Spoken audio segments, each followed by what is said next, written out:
എല്ലാവർക്കും നമസ്കാരം. നമ്മളിപ്പോൾ ഉള്ളത് ഉത്തർപ്രദേശിലാണ്. ഉത്തർപ്രദേശ് എന്ന് പറഞ്ഞാൽ നമ്മൾ ഉത്തർപ്രദേശിൽ നിന്നൊക്കെ ഇറങ്ങി മധ്യപ്രദേശ് കയറി കുറേ ഇങ്ങ് പോകുന്ന. അപ്പോൾ ഇവിടെ ഈ മധ്യപ്രദേശിനകത്ത് കുറച്ച് ഉത്തർപ്രദേശ് കയറി കിടപ്പുണ്ട്. അതായത് ഉത്തർപ്രദേശിലെ ലളിത്പൂർ നീ ഓർക്കുന്നുണ്ടോ? പോകുന്ന വഴിക്ക് പറയാം. അതായത് രാത്രിയിൽ ഇന്നലെ ഓടിപ്പോകണമെന്നാണ് ഓർത്തിരുന്നത്. പക്ഷേ ഇവിടെ നിർത്താൻ കാരണം എന്നാന്ന് വെച്ചാൽ നമ്മുടെ വണ്ടിക്ക് ചെറിയൊരു കംപ്ലയിൻറ്റ്. കുറച്ചപ്പുറം അശോക് ലൈലൻഡിൻ്റെ ഒരു സർവീസ് സെൻ്റർ ഉണ്ട്. അവിടെ കൊണ്ട് വണ്ടി ഒന്ന് കാണിക്കണം, എന്നിട്ട് വേണം പോകാൻ. വെളുപ്പിന് ഒരു 3 മണിക്ക് ഇവിടെ കൊണ്ട് നിർത്തിയതാണ്. അപ്പോൾ ഇത് ഹൈവേന്ന് ശകലം ഈ ലളിത്പൂർ സിറ്റിയിലേക്ക് പോകുന്ന വഴിക്ക് ഒരു 1 കിലോമീറ്റർ 1.5 കിലോമീറ്റർ വന്നാൽ നമ്മൾ നിർത്തിയേക്കുന്നത്. ഹൈവേയിലാണ് വർക്ക്ഷോപ്പ്. ചെറിയ പ്രശ്നമെന്ന് പറഞ്ഞാൽ ചെറിയ പ്രശ്നമല്ല, ഗിയർ വീഴുന്നില്ല. ഗിയർ വീഴുന്ന ഭയങ്കര ഒരു വൈബ്രേഷനും പിന്നെ എല്ലാ ഗിയറൊന്നും ഇല്ല. ഇന്നലെ രാജേഷാണ് ഓടിച്ചിരുന്നത്. രാത്രിയിൽ ഭയങ്കര ഒരു 12 മണി വരെ അത് കഴിഞ്ഞ് ഞാൻ ഓടിച്ചു. ഒരു ഭയങ്കര ഒരു വൈബ്രേഷനും ഈ ഒക്കെ ആയിരുന്നു. അത് കഴിഞ്ഞ് പിന്നെ ഞാൻ കുറേ ഇങ്ങനെ ഓടിച്ചുകൊണ്ട് വന്നു. 3 മണിയായപ്പോൾ നമ്മുടെ ഗിയർ ലിവർ മൊത്തം അങ്ങ് ലൂസായി. എന്നിട്ട് എല്ലാ ഗിയറും വീഴുന്നില്ല, 1-2 ഗിയറേ വീഴുന്നു. ഇപ്പോൾ റിവേഴ്സ് ഒന്നും ഇല്ല. അതുകൊണ്ട് അവിടെ പമ്പിൽ കയറി നമ്മൾ കറങ്ങി വന്നേ. റിവേഴ്സ് തന്നെ അല്ല, ഫസ്റ്റും സെക്കൻഡും ഇല്ല, 3ലും 4ലും ഒക്കെ എടുക്കാൻ പറ്റുള്ളൂ. അതല്ലേ ഈ ഗിയർ വേണ്ട. ഗിയർ ചുമ്മാ ഇങ്ങനെ കിടന്ന് ഇളകുക. രാത്രി മൊത്തം വിറയലും പനിയായിരുന്നു. അതെ അതെ, നീ കിടന്നു കഴിഞ്ഞേ കുറെ ദൂരം ഇങ്ങനെ വരെ പോന്നു. അപ്പൊ ഈ ഞാൻ അവിടെ നിന്നിട്ട് ഏകദേശം ഒരു 60 കിലോമീറ്റർ ഓടി. ഒന്നാമത് വണ്ടിക്കകത്ത് ഭയങ്കര ചൂട് രാത്രിയായിട്ടും. ഞാൻ ഓർത്ത ഇത് എവിടെയെങ്കിലും വഴി കിടന്ന പെട്ടുപോയല്ലോ എന്ന് ഓർത്ത് ഉറങ്ങാൻ പോലും പറ്റത്തില്ല, ഉറങ്ങാനും പറ്റിയല്ല. എന്നിട്ട് ഏകയാലും കറക്റ്റ് ഈ ലളിത്പൂർ വർക്ക്ഷോപ്പ് ഉണ്ടെന്ന് ഞാൻ നോക്കി കണ്ടായിരുന്നു. അപ്പൊ അതിനൊരു 3-4 കിലോമീറ്റർ അപ്പുറം വന്നപ്പോഴത്തേനും ഗിയർ പെട്ടെന്ന്, അതിന് മുമ്പ് ആ വൈബ്രേഷൻ ആയിരുന്നില്ല മൊത്തം. ഗിയർ പെട്ടെന്ന് അടി നോക്കിയിട്ട് ഒന്നും കാണാനില്ല. എന്നിട്ട് പെട്ടെന്ന് ഇത് ഗിയർ അങ്ങനെ ഇതായിപ്പോയി. അതിൽ പിന്നെ ടോപ്പ് ഗിയർ ഒന്നുമില്ല, 3rd വരെ വരുന്നുള്ളൂ. 3rd അല്ല, 4th 5th വരെ വരുന്നുണ്ട്. അപ്പം ഞാൻ പിന്നെ നോക്കിയപ്പം അയ്യോ ഇത് പെട്ടുപോകും, ഇത് ഓടാൻ പറ്റിയല്ല, എവിടെയെങ്കിലും നിർത്തിയേക്കാന്ന് പറഞ്ഞു. ഇതുണ്ടോ ഈ വൈബ്രേഷൻ ഉണ്ടോ? എന്നിട്ട് അവിടെ ആക്കിയാലും ഹൈവേ പോലീസ് ഉണ്ടായിരുന്നു. അവരോട് ഞാൻ ചോദിച്ചു ഓർഡർ ആദ്യം. അപ്പൊ പതുക്കെ ഞാൻ ആദ്യം ഒരു കടയിലേ ഒരാള്, ഒരു ചായക്കട പെട്ടിക്കടയാ. അപ്പൊ അവിടെ ഒരാൾ കിടന്ന ഉറവുണ്ട്. അപ്പൊ ആദ്യം പുള്ളിയെ വിളിച്ചു. പുള്ളിയുടെ അടുത്ത് അവിടെ നിർത്തിയിട്ട് പുള്ളിയെ വിളിച്ച് ചോദിച്ചു അടുത്ത് വർക്ക്ഷോപ്പ് ഉണ്ടോ എന്ന് ചോദിച്ചു. പുള്ളി ഉറക്കപ്പിച്ചിലായിരുന്നേ. പുള്ളി ഏറ്റിട്ട് പറഞ്ഞ ടാറ്റാടെയാണ് തൊട്ടടുത്തുണ്ടെന്ന് പറഞ്ഞു. അത് ശരിയായിരുന്നു. ഞാൻ ചോദിച്ചു ലൈലൻഡിന്റെ ഒരു 8 കിലോമീറ്റർ പോകണമെന്ന് പറഞ്ഞു. റൂം കിട്ടുമെന്ന് ചോദിച്ചു. അപ്പൊ റൂമും ഒരു 8 കിലോമീറ്റർ ഹൈവേ തന്നെ ഉണ്ടെന്ന് പറഞ്ഞു. അവിടുന്ന് ഒരു 1 കിലോമീറ്റർ പോലും അടുത്തേക്ക് പോകുന്നില്ല. തൊട്ടത് ആദ്യം ടൊയോട്ടയുടെ ഒരു ഷോറൂം കണ്ടു. അത് കഴിഞ്ഞത് റൈറ്റ് സൈഡിൽ അശോക് ലേലൻഡിന്റെ ഷോറൂമാണ് തൊട്ടടുത്ത് തന്നെ. പുള്ളി ഉറക്കപ്പിച്ചില്ല അങ്ങനെ പറഞ്ഞെന്ന് തോന്നുന്നു. ഈ ഷോറൂമിന്റെ അടുത്ത് അവിടെ എങ്ങും റൂമില്ല, ഹൈവേല. അപ്പൊ അവിടെ ഹൈവേ പോലീസ് ഉണ്ടായിരുന്നു. അവരോട് ഞാൻ ചോദിച്ചു. അവര് പറഞ്ഞത് ഈ സിറ്റിയിലേക്ക് പോകുന്ന വഴിക്ക് പോക്കോ അവിടെ കിട്ടുമെന്ന് പറഞ്ഞുണ്ടോ. 1 കിലോമീറ്ററേ ഉള്ളൂ ഹൈവേന്ന്. നമ്മളിപ്പോ കയറി വന്ന 1 കിലോമീറ്ററേ ഉള്ളൂ. ആ വണ്ടി പോകുന്ന ഹൈവേ. ആദ്യത്തെ ഈ കട ഇവിടെ ഈ ഹോട്ടലിൽ ചോദിച്ചു. അപ്പൊ അവിടെ റൂമില്ല. അത് കഴിഞ്ഞ് പിന്നെ അപ്പുറത്തേക്ക് പോകുന്നു. നേരെ പോട്ടെ, ലെഫ്റ്റ് റൈറ്റ് നമുക്ക് പോകേണ്ട വഴിയാ. അപ്പൊ നമ്മൾ വന്ന ഹൈവേ കയറി ആ വഴിക്കാ നമ്മൾ ഇങ്ങോട്ട് വന്നേ. ഈ അങ്ങോട്ട് ചെല്ലുമ്പോ ലെഫ്റ്റ് സൈഡില് അങ്ങ് അതേ ആ കാണുന്ന ആ നീല ഷെഡ് കാണുന്ന ലളിത്പൂര്. പണ്ട് നമ്മളെ 2004 ഇട്ടാവയ്ക്ക് ഇടിഞ്ചക്കയം കൊണ്ട് വന്നില്ലേ, അന്ന് വന്നപ്പോ ഇവിടെ ബോർഡർ ചെക്ക് പോസ്റ്റ് ഉണ്ടായിരുന്ന സ്ഥലമാണ് Lalitpur. U P border check post. ഇതിപ്പോ UP യാ, മധ്യപ്രദേശിന്റെ അത് കുറച്ച് നമ്മൾ ഈ ഹൈവേയിൽ കുറച്ച് ഭാഗം UP ഇവിടെ കയറി കിടപ്പുണ്ട്. ഇട്ടാവയ്ക്ക് പോകുന്ന വഴി ബോർഡ് കണ്ടായിരുന്നു വന്ന വഴി. ഉണ്ടായി. ഇതാ ഈ ലെഫ്റ്റിലേക്ക് കയറിക്കോ. ഇവിടെ വലിയ വർക്കൊന്നും ഉള്ള ഒരു വർക്ക്ഷോപ്പാന്ന് തോന്നുന്നില്ല. 2 വണ്ടി വന്ന് കിടപ്പുണ്ട്. അകത്ത് 1-2 വണ്ടി കിടപ്പുണ്ട്. ആരും എത്തിയിട്ടില്ല. വേറെ വണ്ടികളൊക്കെ വരുന്നുണ്ട് കേട്ടോ. പക്ഷേ ഹൈവേയിൽ ഇങ്ങനെ വർക്ക്ഷോപ്പുകൾ വളരെ കുറവാണ് പറയുകയാണെ. ഒരു ടൗൺ കഴിഞ്ഞാൽ പിന്നെ വല്ല അടുത്ത ടൗണിലേ ഉള്ളൂ. 50-100 കിലോമീറ്ററൊക്കെ കഴിഞ്ഞിട്ടേ സർവീസ് സെൻ്റർ ഉള്ളൂ.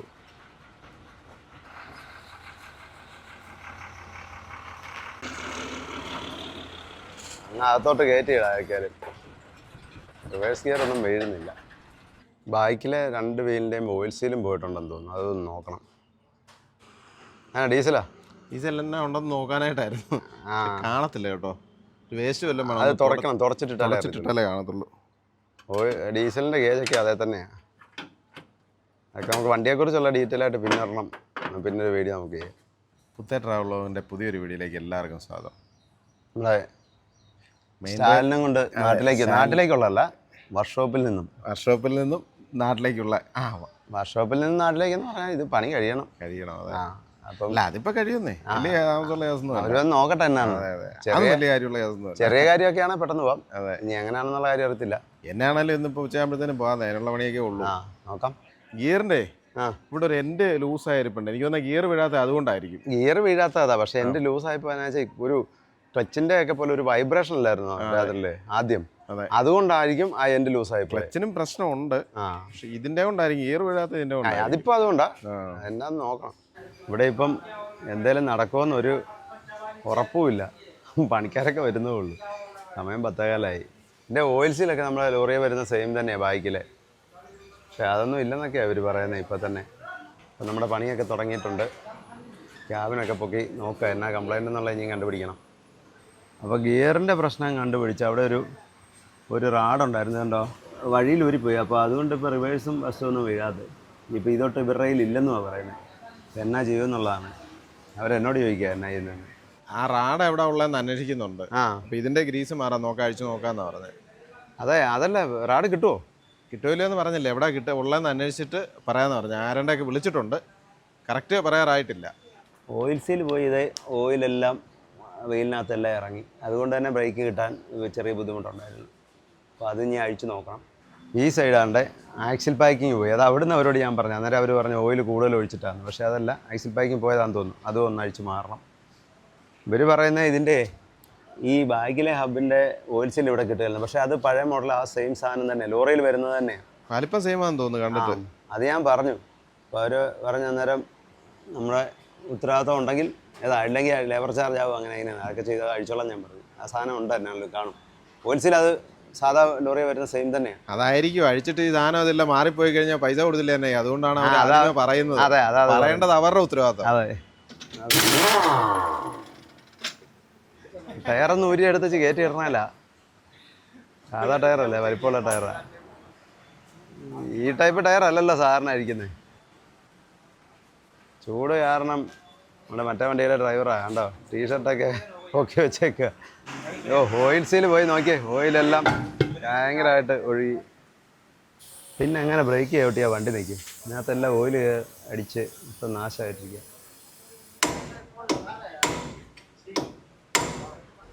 അത് ആക്സിൽ ഊരി എടുക്കുക. ആക്സിൽ ഊരി എടുത്തിട്ട് വേണം അബ്ബ് അഴിക്കാൻ. അതിനകത്താണ് അബ്ബ് മുറുക്കിയൊക്കെ നട്ടാക്കി ആക്സിലിങ്ങനെ വലിച്ചൂരി എടുക്കും. അപ്പോൾ അതെ, ഇതാണ് ആക്സിൽ. ഇതേപോലെ തന്നെ അപ്പുറം ഒരെണ്ണവും കൂടെ ഉണ്ട്, അപ്പുറത്തെ സൈഡിലും. ആക്സിൽ പാക്കിംഗ് ഒക്കെ എലികറണ്ട പോലെ ഇത് പേപ്പറൊക്കെ കട്ട് ചെയ്തിട്ടേക്കുന്ന ആക്സിൽ പാക്കിങ്. അതുകൊണ്ടാണ് അപ്പുറത്തേക്കും പോയേക്കുന്നത്. ആക്സിൽ പാക്കിങ് അങ്ങനെ ഇവരുടെ കാണും. അതെ, ആക്സിൽ പാക്കിങ് അല്ലെങ്കിൽ ആ റൗണ്ട് മാത്രം ഇങ്ങനെ വരുന്നത്. ഇത് ഈ റൗണ്ട് ഇങ്ങനെ ചുറ്റിയേ വരത്തുള്ളൂ. ഈ പേപ്പറെ വെട്ടിയെടുക്കുകയല്ലേ, അങ്ങനെ വെട്ടിയിട്ടേക്കുന്നതാന്ന് തോന്നുന്നു. അപ്പോൾ അതെ, അബ്ബ് ഊരിയെടുത്തു. മറ്റേ ഇതിന്റെ കൊളവിക്കൂടാ അതിനകത്തിരുന്ന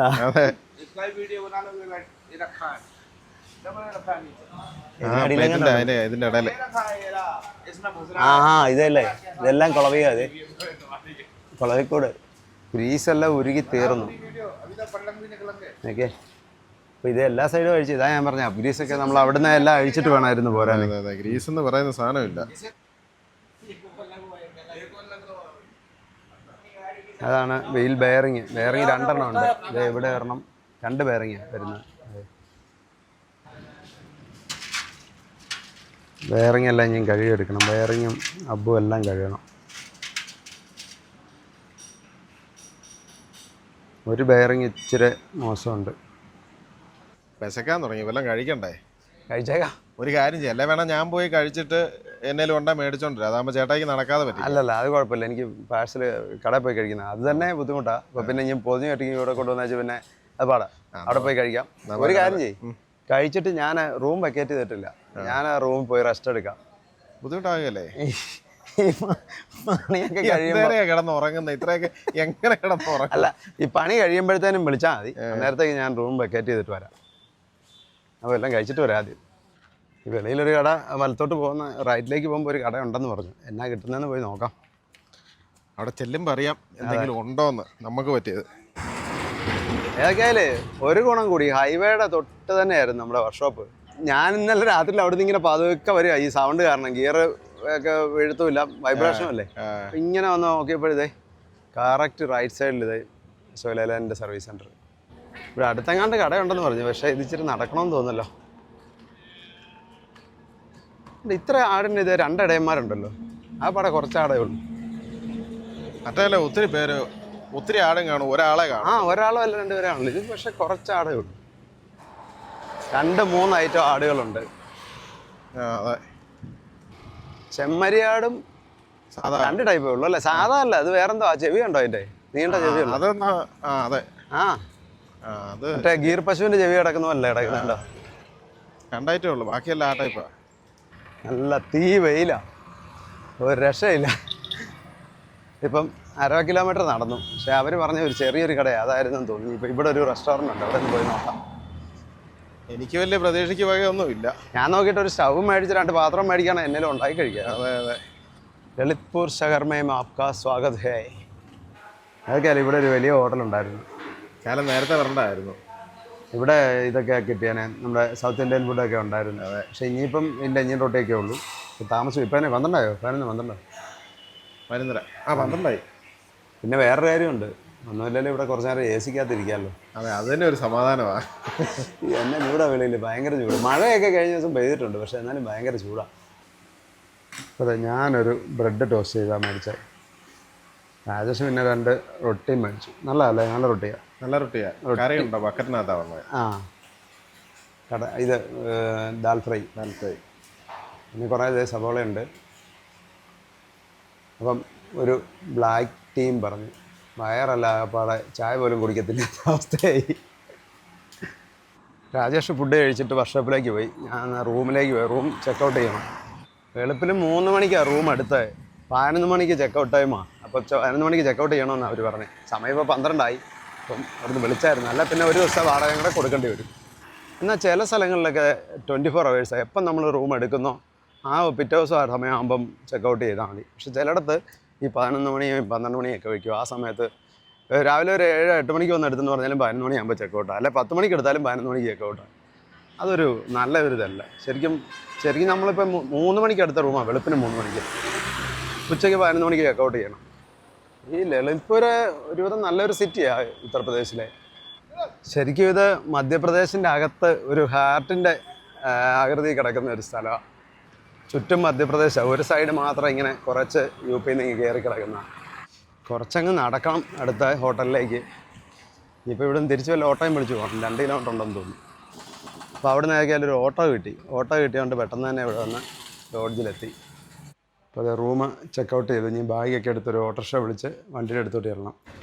അതൊക്കെ ഒരു ഓട്ടോ കിട്ടി. ഓട്ടോയിൽ നേരെ വർക്ക്ഷോപ്പിലേക്ക് പോവാം. അപ്പോൾ അതെ, വർക്ക്ഷോപ്പിലെത്തി. ഏതൊക്കെയാലും ഈ സൈഡിലെ അപ്ഗ്രീസിങ് ഒക്കെ കഴിഞ്ഞു, ഓയിൽ സീലൊക്കെ മാറി. പക്ഷേ നമ്മുടെ ഗിയറിൻ്റെ റാഡിൻ്റെ കാര്യത്തിൽ ഒരു തീരുമാനം ഉണ്ടായിട്ടില്ല. ആ സാധനം ഇതുവരെ കിട്ടിയിട്ടില്ല. എന്നായി? അതെ, ഓയിൽ സീല് മാറി, ഗ്രീസിങ്ങും കഴിഞ്ഞു, ഐസിൽ പാക്കിങ് ലെഫ്റ്റ് സൈഡ് മാറി, റൈറ്റ് സൈഡ് മാറിയില്ല. അവർ ചോറിനാൻ കയറിയതാ. ഇപ്പോൾ ചോറൂണ് കഴിഞ്ഞിട്ട് ബാക്കി. ഇപ്പോൾ ഇതിൻ്റെ കാര്യത്തിൽ തീരുമാനമൊന്നും ആയില്ലല്ലോ? കാര്യത്തിൽ ഒരു തീരുമാനമായിട്ടില്ല. അയ്യോ, ആകെപ്പാടെ പ്രശ്നമായി. ഇനിയിപ്പോൾ അത് എന്നാ ഇവർ പറയുന്നത് പഴയ മോഡലായത്, പുതിയ മോഡലും അല്ല, പഴയ മോഡലാണ്. അല്ലേ 2010 എന്ന് പറഞ്ഞാൽ അത് കഴിഞ്ഞിട്ടുള്ള വണ്ടികളൊക്കെ ആ മോഡൽ തന്നെ ആയിരിക്കും. എന്നാൽ ഇതിനെന്താ വ്യത്യാസം? ഈ പറയുന്ന വ്യത്യാസം ഒന്നും കാണില്ല. ഇവരുടെ സാധനം ഇല്ലായിരിക്കും, ഇവരുടെ പുതിയ ലേറ്റസ്റ്റ് അങ്ങനെ പോകുന്ന സാധനമല്ല, അതാ വിഷയം. അതാണ് പ്രശ്നം. ഞാനെ പെട്ടുപോകുമല്ലോ. ഞാൻ പറഞ്ഞത് എങ്ങനെയാലും ഒന്ന് വെൽഡ് ചെയ്തോ, പക്ഷെ വെൽഡ് ചെയ്താൽ ഗിയർ വീഴുകയല്ല പ്രശ്നം. വെൽഡ് ചെയ്താൽ പറ്റിയല്ല. അതെ, ശരിക്കും ആ സാധനം എവിടെയെങ്കിലും ലോക്കൽ വർക്ക്ഷോപ്പിൽ തപ്പിയാൽ കിട്ടും. എന്നാന്നറിയോ, ഏതെങ്കിലും പൊളിക്കാൻ കിടക്കുന്ന വണ്ടിയോ ഓടാതെ കിടക്കുന്ന വണ്ടിയൊക്കെ ഉണ്ട്, അതിൻ്റെ മതി, ആ സാധനം റെഡിയാ. ഞാനത് ഇവിടെ ചോദിച്ചു, അന്നേരം ഇവർ പറഞ്ഞു ഇവിടെ പഴയ വണ്ടി ഒന്നും കിടപ്പില്ല, കിടക്കുന്ന മോഡലുള്ള വണ്ടി കിടക്കുന്നത്, അത് പറ്റത്തില്ല, സാധനം വ്യത്യാസമുണ്ട്. അപ്പോൾ അതിൻ്റെ നമ്മുടെ ഓയിൽ സീൽ ഇതായിരുന്നു ഓയിൽ സീൽ, അത് മാറി. പിന്നെ ഒരു ബെയറിങ്ങും മാറി അല്ലേ? ബെയറിങ്ങും മാറി. ഈ ബെയറിങ് ഒരെണ്ണം മാറി. ഞാനന്നേരം റൂം വെക്കേറ്റ് ചെയ്യാൻ അങ്ങോട്ട് പോയതുകൊണ്ട് പിന്നെ അതൊന്നും വീഡിയോ എടുക്കാൻ പറ്റിയില്ല. ഇനിയിപ്പോൾ എന്നാ ചെയ്യുന്നത്? ഒരു കാര്യം ചെയ്യാം, സ്പാർട്സ് വേറെ എവിടുന്ന് കാര്യം വേറെ എവിടെയെങ്കിലും കോട്ടയത്തൊക്കെ നമ്മുടെ നാട്ടിലൊക്കെ ആണെങ്കിൽ കിട്ടും.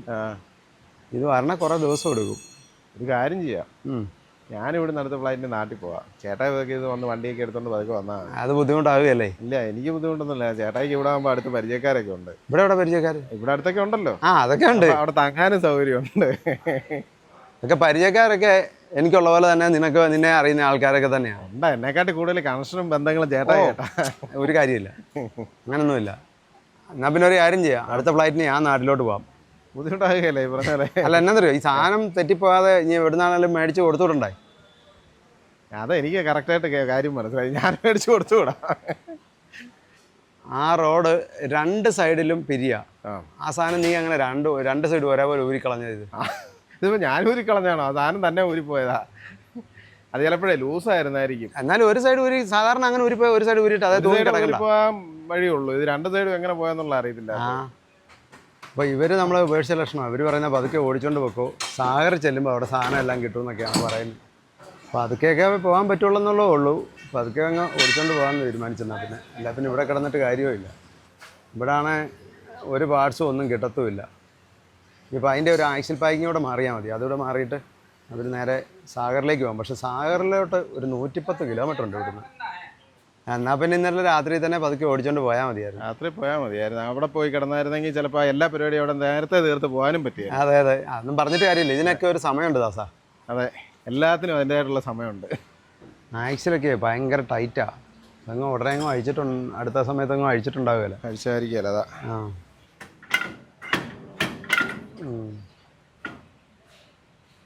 അതിൻ്റെ ബാക്കിങ് പോയതാ, അതിലെ ഓയിൽ ലീക്ക് ആയിക്കൊണ്ടിരുന്നു. ഓക്കെ ആ ഒരു ബാക്കിങ് പോയതാ. പക്ഷെ പറഞ്ഞിട്ട് കാര്യമില്ല, ഓയിൽ മൊത്തം അതിലെല്ലാം മുഴുകി പോകും. കുറച്ചേ പോവുള്ളൂ, അതുകൊണ്ട് വലിയ പ്രശ്നങ്ങളൊന്നുമില്ല. ആക്സിൽ ബാക്കിങ് പോയാലും ഹൗസിംഗ് ഓയിൽ കുറച്ച് കുറയുമെന്നുള്ളൂ. അതൊന്ന് ചെക്ക് ചെയ്താൽ പിന്നെ ഹൗസിംഗ് ഓയിൽ ചെക്കറിനൊക്കെ ഹൗസിംഗ് ഓയിൽ അതിനുള്ള ഒന്നും പോയിട്ടൊന്നും കാണുകയല്ലേ. കൂടി വന്ന ഒരു 1 ലിറ്റർ പോയി കാണും, അത്രേ ഉള്ളൂ. അത്രേ കാണുള്ളൂ. എന്നാലും ഒന്ന് ചെക്ക് ചെയ്യുന്ന ഒരു കുഴപ്പമില്ല. പക്ഷേ ഈ ടയറേക്കൂടെ ഒഴിയേക്കുന്ന കാണുമ്പോൾ നമ്മൾ ഓർക്കും ഒരുപാട് ഓയിൽ പോയിട്ടുണ്ടാവുമെന്ന്. ഓയിലായതുകൊണ്ട് ശകലം അങ്ങോട്ട് ലീക്കായി കഴിഞ്ഞാൽ തന്നെ അവിടെ മൊത്തം പടരും. ഇതിങ്ങനെ കറങ്ങുകയല്ലേ, അങ്ങ് പടർന്നോണ്ട്. അതെ,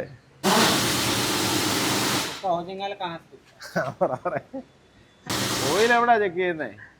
അതാ പുള്ളി നമ്മളോട് ചോദിക്കല്ലേ. അതെ അവിടെ ഒന്നും കാണുന്നില്ലല്ലേ? ഇവിടെ ഒന്നും കാണുന്നില്ല.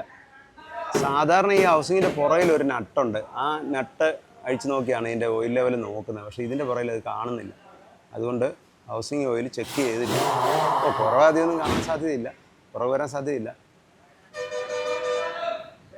ബില്ല് കൊടുത്തിട്ട് പെട്ടെന്ന് പൊക്കോളാനാണ് അവർ പറഞ്ഞാൽ. എങ്ങനെയാലും ഇവിടെ നമ്മളെ ഒഴിവാക്കി വിടാൻ. ഇങ്ങനെയാലും ഇവിടുന്ന് ഒന്ന് പോയി തരുമോ എന്നാണ് ചോദിച്ചത്. കാരണം നമ്മൾ നേരെ ഇനിയും അടുത്ത സ്ഥലത്തേക്ക് പോയേക്കാന്നും കൊണ്ടാണ്. റിവേഴ്സ് ഗിയർ ഇല്ല, അതുകൊണ്ട് തള്ളി പുറകോട്ട് ഇറക്കുക. മുന്നോട്ടുള്ള 2 ഗിയർ മാത്രമേ ഉള്ളൂ. പുറകോട്ട് ഇച്ചിരി ഇറക്കമായിരുന്നുകൊണ്ട് ഉരുണ്ട് പോകുന്നു. പക്ഷേ നിരപ്പത്ത് നിന്നപ്പോഴത്തേനും അനങ്ങുന്നില്ല. ഒടിഞ്ഞ് പോവാ ഒറ്റയടിക്ക്. ഒറ്റയടിക്ക് പോകും തോന്നുന്നു. പോയി. ഓക്കെ. അപ്പം നമ്മൾ രാത്രി 3 മണിക്ക് വന്നാൽ ഇപ്പം വൈകുന്നേരം ഉച്ച കഴിഞ്ഞ് 3 മണിയായി. ശരിക്കും 12 മണിക്കൂർ ഒരു പണി നടന്നുമില്ല പറയുകയാണെങ്കിൽ. പിന്നെ ഓയിൽസിൽ മാറി, അതുകൊണ്ടിപ്പം നല്ല ബ്രേക്കായി. അപ്പം ഇനിയിപ്പം ഉള്ള ഗിയറൊക്കെ വെച്ച് നേരെ പതുക്കെ അങ്ങ് പോവാം. അധികം ഗിയർ മാറണം, മെനക്കെടണ്ട, പണി എളുപ്പമുണ്ട്. അതെ ഉള്ള ഗിയറിലങ്ങ് പോയാൽ മതിയല്ലോ. ഈ വേറൊരു കാര്യമുണ്ട്, ഈ ഗിയർ കെയർ ചെയ്യാത്ത കയറ്റം എന്നാ ചെയ്യും? കയറ്റമില്ല, ഇവിടെ ലെവൽ റോഡായിരിക്കും. അതുകൊണ്ട് വലിയ കുഴപ്പമില്ല. എന്നാന്നോ വേറൊരു കാര്യമുണ്ട്, ആക്സിലേറ്റർ ഇങ്ങനെ കൊടുത്താൽ വണ്ടി പോകാൻ പറ്റുള്ളൂ. കാലയച്ചാൽ ഭയങ്കര സൗണ്ടാണ്, ഭയങ്കര വൈബ്രേഷൻ. കണ്ടില്ലേ? ഇപ്പൊ കുഴപ്പമില്ല.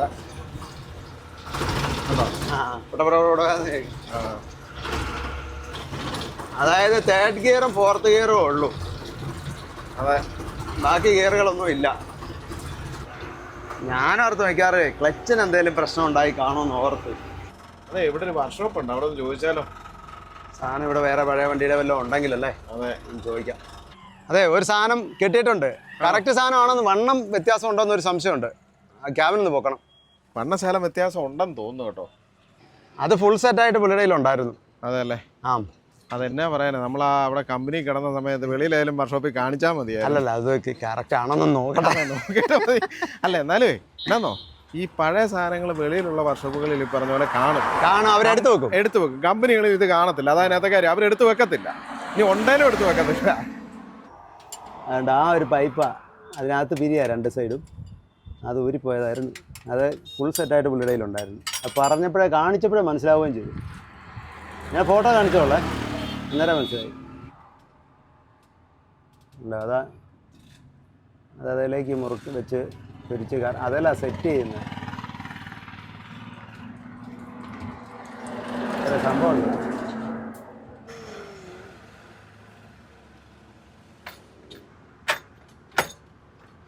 അപ്പോൾ എല്ലാ ഗിയറും ആയി കേട്ടോ. चेक करना सेट करना पड़ेगा। हाँ ओके ओके सेट करना है क्या? हाँ सेट करना पड़ेगा ना, बैक गेयर नहीं आएगा नहीं तो। 2-3 മിനിറ്റ് നേരത്തെ പണിയേ ഉള്ളായിരുന്നു സാധനം ഉണ്ടെങ്കിൽ.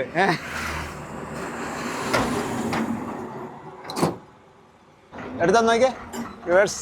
അതൊക്കെ ഉണ്ട് റിവേഴ്സാ. Okay okay. സകലോടെ ടൈറ്റ് ഉണ്ടല്ലേ? ടൈറ്റ് ഉണ്ട്. അതൊന്ന് ചോദിച്ചു നോക്കി ഒന്നും ചെയ്യാൻ പറ്റുമോ? ബാക്കി എല്ലാ ഗിയറും ഉണ്ടോ? ബാക്കിയെല്ലാം ഗിയറുണ്ട്. എല്ലാം ഉണ്ട്, കുഴപ്പമില്ല. പോയവരെല്ലാം വന്നോ? പോയവരെല്ലാം വന്നു. പല എല്ലാം സെറ്റാക്കി ഒന്ന് ഓടിച്ചു നോക്കാം. ഇതേക്കോ ഇങ്ങനെ ഇപ്പോഴും ഒരു വൈബ്രേഷൻ ഉണ്ട് കേട്ടോ, അതാണ് നോക്കേണ്ടത്. അപ്പം അത് തന്നെയല്ല പ്രശ്നം, ക്ലച്ചിന് വിഷയമുണ്ട്, അതാണ് ഒരു വൈബ്രേഷൻ ഉള്ളത്. മെക്കാനിക്കൂടെ കയറി ഇരുന്ന് നമ്മളിവിടെ ഒന്ന് ഓടിച്ചു നോക്കിയതാണ്. പക്ഷെ ഗിയർ വീഴുന്നുണ്ട് വേറെ, ഇപ്പം എല്ലാം ശരിയായി അല്ലേ? ഗിയർ വീഴുന്ന വൈബ്രേഷൻ മാത്രമേ ഉള്ളൂ പ്രശ്നം. അപ്പം ഇനി നേരെ നമുക്ക് സാഗർ ലക്ഷ്യമാക്കി പോയി. ഇനി അഥവാ ഇനി എന്തെങ്കിലും പറ്റുകയാണെങ്കിൽ സാഗറിൽ കൊണ്ട് കാണിക്കാം. സാഗറിൽ പിന്നെ വലിയ വർക്ക്ഷോപ്പും പാർട്സും കിട്ടാൻ സാധ്യതയുള്ള സ്ഥലമാണ്. അപ്പം അതൊക്കെ നൈസായിട്ട് നെയ്പരുവത്തിൽ അങ്ങ് പോയാൽ മതി. പതുക്കെ ഈ വൈബ്രേഷൻ ഇതെന്നാന്നുള്ള കാര്യമാണ് മനസ്സിലാവാത്തത്. എഞ്ചിൻ മോട്ടറിന്റെ ആയിരിക്കും എന്നൊക്കെ പറയുന്നുണ്ട്, പക്ഷെ ആണോ ഇല്ലോ എന്നുള്ള കാര്യം അറിയത്തില്ല. അല്ല എഞ്ചിൻ മോട്ടർ നോക്കിയിട്ട് കുഴപ്പമില്ല. ക്ലച്ചിന്റെ എന്തെങ്കിലും കുഴപ്പമാണെന്ന് എനിക്ക് തോന്നുന്നത്. അതെ. ഓ ചൂട് അസാധ്യ ചൂടാ കേട്ടോ. അതെ, എ സി വണ്ടിയെ പോകുമ്പോ ഇതൊന്നും അറിയുന്നില്ലല്ലോ. എ സി വണ്ടിയുടെ തന്നെയല്ല, ചൂടെന്ന് പറഞ്ഞാൽ ഇവിടെ ഭയങ്കര ചൂടാ ഇപ്പൊ. അതുകൊണ്ടാ ഇത് വേറെ തൊഴുക. അതും തന്നെയല്ലേ ക്യാബിനകത്ത് കണ്ടവരെ ചൂട് കയറുകയും ചെയ്യും. ക്യാബിനകത്ത് ഈ ഗിയറിനിട ഇവിടെ ഈ ബൂട്ടൊന്നും നല്ലതല്ലല്ലോ, അതിലെല്ലാം ചൂട് കയറുന്നുണ്ട്. പിന്നെ പൊടി, പിന്നെ ഈ ഗ്ലാസ്സിലൊന്നും ഫിലിമൊന്നും ഇല്ലല്ലോ, വെയിലടിക്കുന്ന അതേപടി ചൂട് വണ്ടിക്കകത്തേക്ക് പോരുമല്ലേ. അപ്പം അതൊക്കെ ഇങ്ങനെ പോകാൻ പറ്റുള്ളൂ. കാലം എടുക്കുമ്പോൾ ആ വൈബ്രേഷൻ ഉണ്ടല്ലേ, കാലയക്കുമ്പോഴാണ്. കാലയക്കുമ്പോൾ ഇങ്ങനാണേലും അങ്ങ് പോയാൽ മതിയായിരുന്നു, കുഴപ്പമില്ല. അതെ അതെ അതെ. പിന്നെ ഇതെല്ലാം പ്രതീക്ഷിച്ചുകൊണ്ട് തന്നെയാണ് നമ്മൾ പോകാൻ പ്ലാൻ ചെയ്ത് പോരാൻ തുടങ്ങിയത്. ഒന്നും വണ്ടി നോക്കാതെ ഒന്നും ചെക്ക് ചെയ്യാതെ സ്പീഡ് കൂടണ്ട, പതുക്കെ പോയാൽ മതി. ഈ സ്പീഡ് കൂടുന്നതനുസരിച്ച് വൈബ്രേഷൻ കൂടും സ്ലോ ആകുമ്പം. സാഗറിന് 100 കിലോമീറ്റർ ഉണ്ട്, കറക്റ്റ് 100 കിലോമീറ്ററാണ് സാഗർ. ഞാൻ ഇന്നലെ വന്നപ്പോൾ വൈകിട്ട് ഓർത്ത് എന്നാ വെച്ചാൽ നേരം വെളുക്കുമ്പോൾ ലക്നൗ ഡൗൺ ചെല്ലണമെന്നും പറഞ്ഞാ വന്നത്. ഇനി 300 കിലോമീറ്റർ ഉണ്ട് ലക്നൗ ഡൗൺ. അങ്ങനെയൊന്നും ആലോചിച്ചിട്ട് കാര്യമില്ല, ഇത് ചെല്ലുമ്പോൾ ചെല്ലും, അങ്ങനെ മാത്രം ചിന്തിച്ചാൽ മതി. അതെ അതെ, ഒന്നും പറയാൻ പറ്റുകയില്ല. ഒന്നാമത് ഞാൻ പറഞ്ഞില്ലേ, വണ്ടി ഓടാതെ കിടന്ന വണ്ടി അധികം കുറേ നാളായിട്ട്. പിന്നെ അതിൻ്റെ ഒന്നും നമ്മൾ ഏതൊരു വണ്ടി പഴയ വണ്ടി എടുത്താലും കുറേ കാര്യങ്ങൾ അടിസ്ഥാനപരമായിട്ട് ചെയ്യേണ്ട കാര്യങ്ങളുണ്ട്. ഏതാ പിന്നെ 4 വീല് ഒഴിച്ച് അപ്ഗ്രീസ് ചെയ്യണം, ഓയിൽ സീലെല്ലാം മാറണം, gear oil, housing oil, engine oil, power steering oil, ഇങ്ങനെയുള്ള ഓയിലുകളെല്ലാം മാറണം, കൂളൻ്റ് മാറണം. ഇതെന്നു വെച്ചാൽ ഇതെല്ലാം ചെയ്യണം. എന്നാലേ നമുക്കിതൊന്നും ചെയ്യാൻ സമയം കിട്ടിയില്ല. സമയം എന്നുള്ളതല്ല, അവിടെ മഴയും പിടിച്ച് അവിടെ ഒരു മെക്കാനിക്ക് പോലും വന്നില്ല. ഇലക്ട്രീഷ്യനെ എന്ത് പാടുപെട്ടാ 1000 വിളി വിളിച്ചിട്ടാണ് ഒരു ഇലക്ട്രീഷ്യനെ കിട്ടിയത്. അപ്പോൾ അതുകൊണ്ട് പിന്നെ വരുന്ന വഴിക്ക് വെച്ച് കാണാന്നുള്ള കണക്കൂട്ടില്ല പോകുന്നത്. അതെ, അവിടെ നിന്നായിരുന്ന ചിലപ്പോൾ വെള്ളപ്പൊക്കത്തിലും പെട്ടുപോയത്. നിന്നായിരുന്ന ചിലപ്പം ഇങ്ങോട്ട് ചിലപ്പോൾ പോരാൻ പറ്റില്ല. പോകുന്നതുകൊണ്ടേക്കാലും രക്ഷപ്പെട്ടു. പിടിച്ച ചൂടുണ്ടെങ്കിലും വെള്ളപ്പൊക്കമൊന്നും ഇല്ലല്ലോ, സമാധാനമുണ്ടല്ലോ. ഇനി ഇതിന്റെ 4 വീലും എല്ലാം വീണ് കിടക്കുമായിരിക്കും, അതുകൊണ്ടാണോ ഇങ്ങനെ വൈബ്രേറ്റ് ചെയ്യുന്നത്? അതും പറയാൻ പറ്റില്ല. 4 വീലുള്ള വലിയ വണ്ടി നമ്മൾ ഓടിച്ചിട്ടില്ല, അതുകൊണ്ട് അതിനെക്കുറിച്ച് അറിയത്തില്ല. അതെ, ചെറുവണ്ടിയല്ലേ ഓടിച്ചിട്ടുള്ളൂ. ശരിക്കും നമ്മൾ 2004 ഇട്ടാവയ്ക്ക് ലോഡും കൊണ്ട് വന്നപ്പോഴേ ഈ UP ഇവിടെ ബോർഡർ ചെക്ക് പോസ്റ്റ് ഉണ്ടല്ലോ, RTO.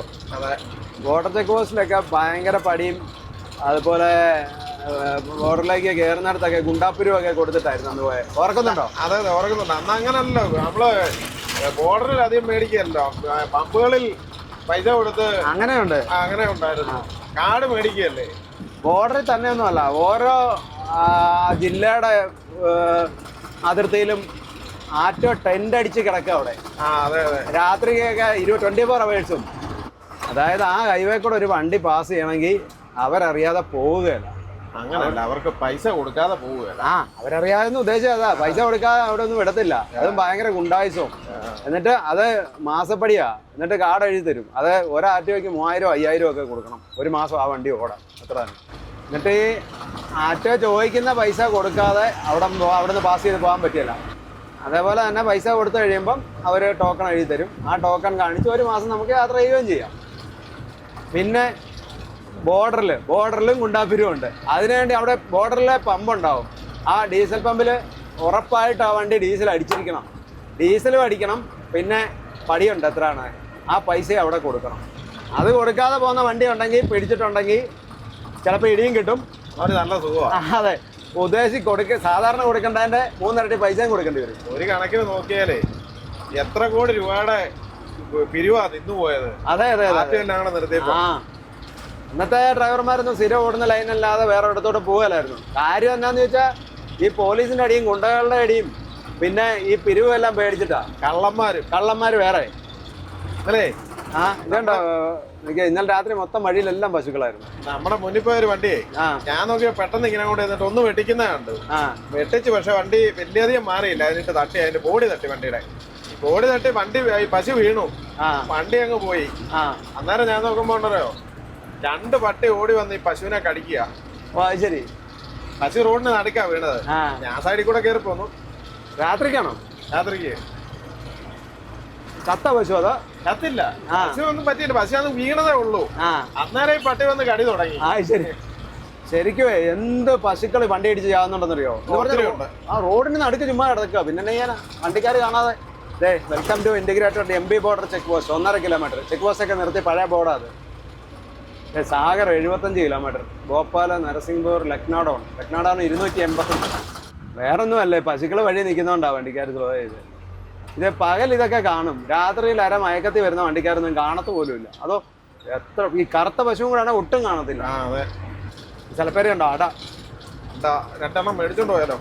അട ഉണ്ടായിരുന്നെങ്കിൽ നല്ലതായിരുന്നു അല്ലേ, കിട്ടുമായിരുന്നെങ്കിൽ. അല്ല, വഴിയിൽ എന്ത് പശുക്കളാണ് നിൽക്കുന്നത്. ഇതുണ്ടോ, ഈ ഇവിടുന്ന് ലെഫ്റ്റിലേക്കായിരുന്നു ചെക്ക് പോസ്റ്റ്. ഇന്ത്യയിലെ ഏത് ചെക്ക് പോസ്റ്റ് നിർത്തിയില്ലെങ്കിലും മധ്യപ്രദേശിലെ ചെക്ക് പോസ്റ്റ് ആയിരുന്നു നിർത്തേണ്ട അത്യാവശ്യം. അത്ര മോശമായിരുന്നു. കാലി വണ്ടി ഇതിലെ ഒന്ന് പാസ് ചെയ്ത് പോകണമെങ്കിൽ 1000 രൂപ കൊടുക്കാതെ പോകാൻ പറ്റിയല്ലായിരുന്നു. ആർടിഒ ചെക്ക് പോസ്റ്റ് ഒക്കെ ഇവിടെ നിർത്തിയതാ. ഇപ്പോഴും പക്ഷേ ഉണ്ടോ, ഇതുണ്ടോ, വണ്ടിക്കാരെ അതിലേ കയറ്റി വിടുന്നത്. ശരിക്കും പറഞ്ഞാൽ നമ്മുടെ രാജ്യത്തെ മന്ത്രിമാരെയും മെയിൻ വലിയ ഉദ്യോഗസ്ഥന്മാരെയൊക്കെ ലോറയിൽ ഒരു ട്രിപ്പ് കാശ്മീർ തൊട്ട് കന്യാകുമാരി വരെ കൊണ്ടുപോയാൽ മതി, ഒറ്റ ട്രിപ്പ്. കാര്യത്തിന് തീരുമാനമാവും. അതെ അതെ, അന്നേരം മനസ്സിലാവും വണ്ടിക്കാരുടെ ബുദ്ധിമുട്ട്. എന്നിട്ട് മേടിക്കുന്ന ചെറിയ പൈസ വല്ലതും ആണോ? 1000 രൂപ, 1500 രൂപ, 2000 രൂപയൊക്കെയാ. അത് പടി. പടി. അപ്പൊ നമ്മള് UP-ന്ന് വീണ്ടും മധ്യപ്രദേശിൽ കയറി. അതെ, പണ്ട് നമ്മളെ UP-ക്ക് മറ്റേ ചക്കയും കൊണ്ട് പോയപ്പോഴത്തെ അത് ഏത് വഴി, ഇതിലേ കണ്ടോ നമ്മളൊരു വനത്തിൽ കൂടെയുള്ള വഴി കയറിയല്ലേ പോയത്? അതെ, അത് ആ കറക്റ്റ് സ്ഥലപ്പേര് ഞാൻ പറഞ്ഞു. പക്ഷെ നമ്മൾ വന്ന് ഇറങ്ങിയ സ്ഥലം മുമ്പേ ഒരു ബോർഡ് കണ്ടില്ലേ, നരസിംഹപൂർ എന്ന് പറഞ്ഞു. അവിടെ വന്നാ നമ്മൾ ഇറങ്ങിയ രാത്രിക്ക്. കേറിയ വഴി എന്ന് പറഞ്ഞാൽ ചെറിയ വഴിയാ, വനത്തിൽ കൂടെ ഒക്കെ സിംഗിൾ വഴിയല്ലായിരുന്നു. ഞാൻ ശരിക്കും ഓർക്കുന്നില്ല എവിടാന്ന്, മറന്നുപോയി. നമ്മളവിടുന്ന് പറയാം നാഗ്പൂർ കഴിഞ്ഞ് വന്ന ഒരു വനത്തിൽ കയറിയിട്ട് രാവിലെ വനത്തിൽ കയറിയിട്ട് രാത്രി ആയപ്പോഴാ തിരിച്ച് ആ വനത്തിൽ നിന്ന് ഇറങ്ങുന്നേ. അല്ലെ, എനിക്കൊന്ന് 1 മണി 2 മണി കഴിഞ്ഞാണ്ട് ഇറങ്ങിയത്. അതെ അതെ, എന്നാ ഒരു അവസ്ഥയായിരുന്നല്ലേ. അതെ അതെ, ഒരു കടയില്ല, ഒരു മനുഷ്യനില്ല, ഒന്നുമില്ല. അത് കയറ്റം ഇറക്കം തന്നെയുള്ള വഴി, വനവും. അന്നൊരു ഫോണില്ല, മൊബൈലില്ല, പാടെ പെട്ടുപോയി. അതെ അതെ, മൊബൈലില്ല, ഗൂഗിൾ മാപ്പ് നോക്കാനൊന്നുമില്ല. ആരെങ്കിലും കാണുന്നവരോട് ചോദിക്കാനേ പറ്റുള്ളൂ. എല്ലാ വണ്ടിക്കാരോട് ചോദിക്കാനേ പറ്റുള്ളൂ. മനുഷ്യനില്ല എവിടെയെങ്കിലും. അതെ. എന്നിട്ട് ഏതെങ്കിലും വണ്ടി വെട്ടുവഴിച്ചു വരും. എന്നിട്ട് ഓർക്കുന്നുണ്ടോ ഒരു കുഴൽക്കിണർ വണ്ടി എന്നിട്ട് വന്നേ, ഓർക്കുന്നുണ്ടോ? നീ ഓർക്കുന്നുണ്ടോ അത്? ആ രംഗം ഞാൻ എന്റെ മനസ്സിൽ ഇപ്പോഴും ഉണ്ട്. എന്നാന്നറിയോ, നമ്മളിങ്ങനെ വണ്ടി ഓടിച്ചോണ്ടിരിക്കുക ചെല്ലുക. അപ്പൊ അന്നൊക്കെ എന്ന് പറഞ്ഞാൽ ഈ പറഞ്ഞ പോലെ ഈ ആറ്റോമാരൊക്കെ പിടിച്ച് ഭയങ്കര കൊള്ളയല്ലേ. അപ്പം ഇതിൽ ഒരുപാട് പണിക്കാരുണ്ട്. പണിക്കാരെ ഈ വണ്ടിയിൽ അങ്ങനെ കൊണ്ടാൻ പറ്റില്ല. എന്നിട്ട് ഈ പുറകെ മൊത്തം നമ്മുടെ ലോറി കയറ്റി പടുതായിട്ട് പടുതായിട്ടേക്കാം. അപ്പം എന്നോട് ഈ ഡ്രൈവറെ വിളിച്ചിട്ട് ഇങ്ങനെ കൈ കാണിച്ച നേരത്തെ എന്തോ ചോദിക്കുമ്പോൾ ഞാൻ നോക്കുമ്പോൾ പടുതായി കിടക്കൂടെ തലയിട്ട് ആൾക്കാർ നോക്കുക, പണിക്കാരെ മൊത്തം ഇതിനകത്ത്. അയ്യോ വല്ലാത്തൊരു അവസ്ഥയായിരുന്നു. എന്നാ ചോദിച്ച അതേ ആ ഒരു പിന്നെ ആ വണ്ടിയും അതെല്ലാം എൻ്റെ മനസ്സിൽ ഇപ്പോഴും മറക്കാതെ തെളിഞ്ഞു നിൽപ്പുണ്ട്. തമിഴ്നാട് വണ്ടിയായിരുന്നു. എന്നുവെച്ചാൽ ഇന്ത്യയിലെ ഒരുവിധപ്പെട്ട എല്ലാ സ്റ്റേറ്റുകളിലും കുഴൽക്കിണറിന്റെ വർക്ക് ചെയ്യുന്ന തമിഴ്നാട്ടുകാരാണ്, അതും തിരുച്ചങ്കോടുകാരാണ്. എത്ര വർഷമായി? ഒരു 21 വർഷമായി. 2004 അതൊക്കെ പോയിട്ട് ഇന്ന് എന്ത് സുഖമായിട്ട് വണ്ടി ഓടിച്ചു പോവാം. ആരെ ഈ പറയുന്നത്ര കള്ളന്മാരെയൊക്കെ ശ്രദ്ധിക്കണമെന്നുള്ളതല്ലാതെ അന്നത്തെ അത്രയും ഒരു പിരിവൊക്കെ ഒരുപാട് കുറഞ്ഞു പറയുകയാണെങ്കിൽ. അന്നത്തെ 4 പോലും പിരിവുകളൊന്നും ഇല്ല. പിരിവുകൾ വളരെ കുറവാണ്. പിന്നെ വീഡിയോ എടുക്കാവുന്ന ഫോൺ എല്ലാവരുടെ കയ്യിലും ആയത് തന്നെ അതിൻ്റെയൊക്കെ ഒരു ഇതാ. പിന്നെ ക്യാമറ. ഇപ്പോൾ ഉദ്യോഗസ്ഥന്മാർ പിരിക്കുന്നുണ്ടെങ്കിലും ഇങ്ങനെ ഡ്രൈവർമാർ വീഡിയോ എടുക്കുന്നുണ്ടെന്നൊക്കെ വളരെ ശ്രദ്ധിച്ചൊക്കെ നോക്കിയാ. എന്നാണേലും 10,000 കിലോമീറ്റർ ഓടിക്കഴിഞ്ഞാ അങ്ങനാണേലും എന്നാലും ചെറിയൊരു കംപ്ലൈൻറ്റ് വന്നത് പറഞ്ഞു. ഞാനോർത്ത് ഡീസലൊക്കെ എന്തെങ്കിലും പ്രശ്നങ്ങളുണ്ടാവും.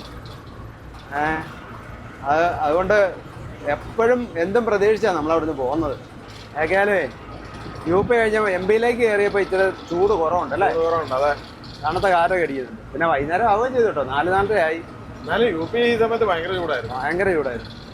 അപ്പോൾ നമ്മളിത് തിരിച്ചു പോവാ. വളരെ ദുഃഖകരമായ ഒരു സംഭവം ഉണ്ടായി. നമ്മുടെ ഡ്രോൺ നഷ്ടപ്പെട്ടു.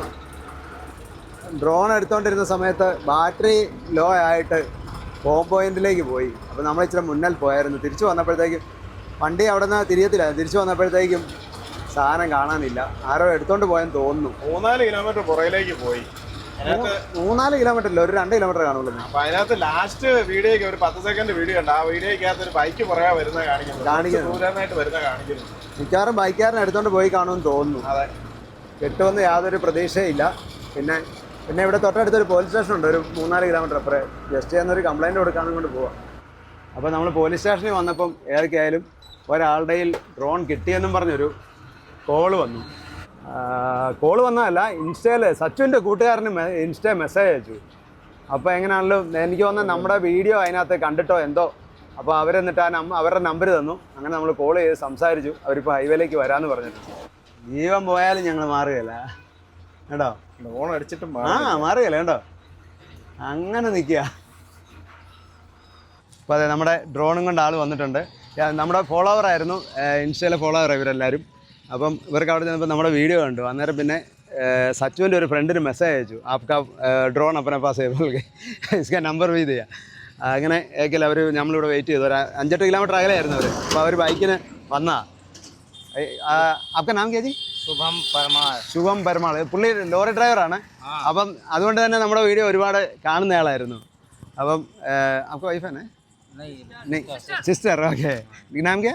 മോന പെർമാർ. അപ്പം പുള്ളിക്കാരി ആദ്യം വിളിച്ചെന്നോട് ഞാനുമായിട്ട് സംസാരിച്ചു. ആദ്യം അങ്ങോട്ട് എല്ലാം പറഞ്ഞു. അത് കഴിഞ്ഞ് പറഞ്ഞു ഞങ്ങൾ ഇങ്ങോട്ട് വന്നോളാന്ന് പറഞ്ഞു. അപ്പം നമ്മുടെ ഡ്രോൺ തിരിച്ചു കിട്ടി. Okay, thank you. ഓക്കെ, അപ്പോൾ ഞങ്ങളത് കഴിഞ്ഞ് വന്ന് ഒരു ചായയൊക്കെ കുടിക്കാൻ വേണ്ടിയിട്ട് നിർത്തിയതാണ്. ഇത് പുള്ളിയുടെ വണ്ടിയത്. ഞാനെടുത്ത പുള്ളിയുടെ സ്വന്തം വണ്ടി തന്നെയാണ്. 16 വീൽ വണ്ടി. അപ്പോൾ അങ്ങനെ ഒരു ചായയൊക്കെ കുടിച്ച് നമ്മൾ പിരിഞ്ഞു.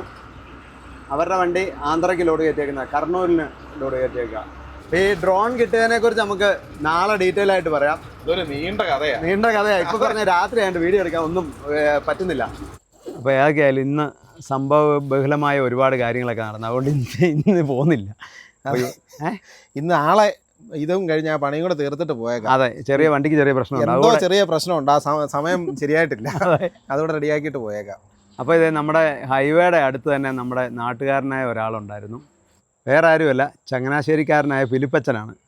അച്ഛൻ ഇവിടാണ്, ഈ ഹൈവേ സൈഡിൽ തന്നെയാണ്. ബറോദിയ എന്ന് പറഞ്ഞ സ്ഥലത്താണ്.